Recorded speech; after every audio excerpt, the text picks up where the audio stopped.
It's the same set of issues between two rivaling partners in business. Both sides saying the other is not being fair, whether it's over their revenue-cost ratio or over demands and expectations of the other. The Belize Sugarcane Farmers Association insists that American Sugar Refinery, Belize Sugar Industries, is not being straight with the figures.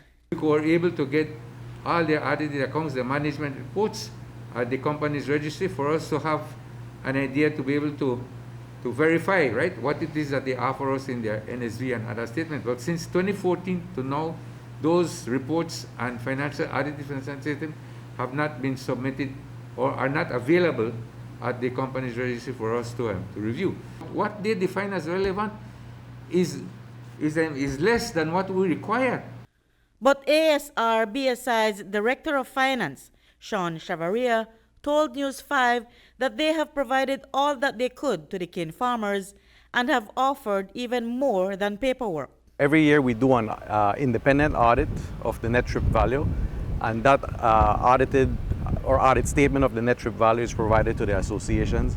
In addition to that, they get all the production records for the crop. So every day they get a report of what's been the production for the day, and at the end of the crop, they get to see what is the total production. We also provide them with all the shipments that we've made every month and throughout the course of the year.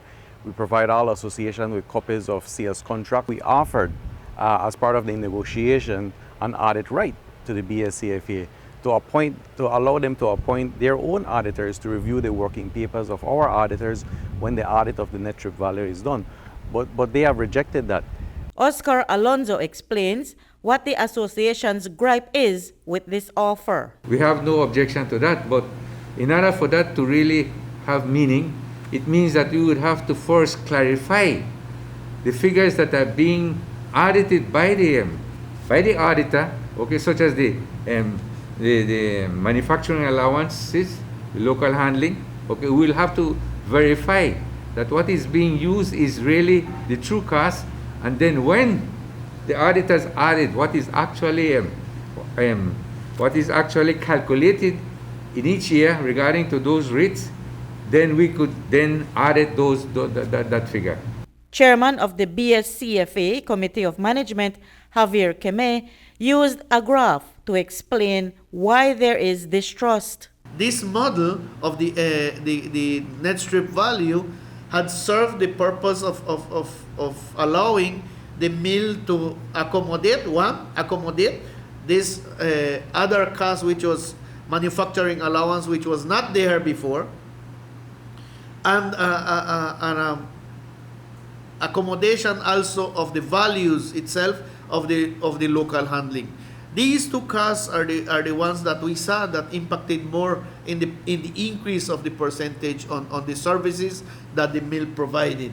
So we say we in the analysis we did, we say that they are in fact getting 31% or 39% of the gross revenues.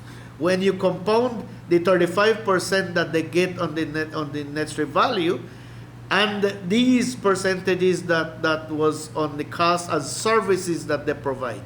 Keme explained why the association has proposed a 60-40% of the total sales. The formula of 60-40 that we were bringing forward as the gross revenue split was a reasonable one, and we expected the counter proposal on their side to be more of on the area of the percentages of 60-40 being 59-41 or whatever.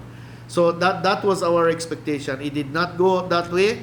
But today, B.S.I's Sean Chavaria said the company would entertain the 60-40 proposal if it is fair to both parties. We're more than happy to look at the 60-40 gross value structure, right? Similar to what the B.S.C.F.A. proposing, but at the end of the day, it can't disadvantage one side of the other, right? Yes. And that's the key.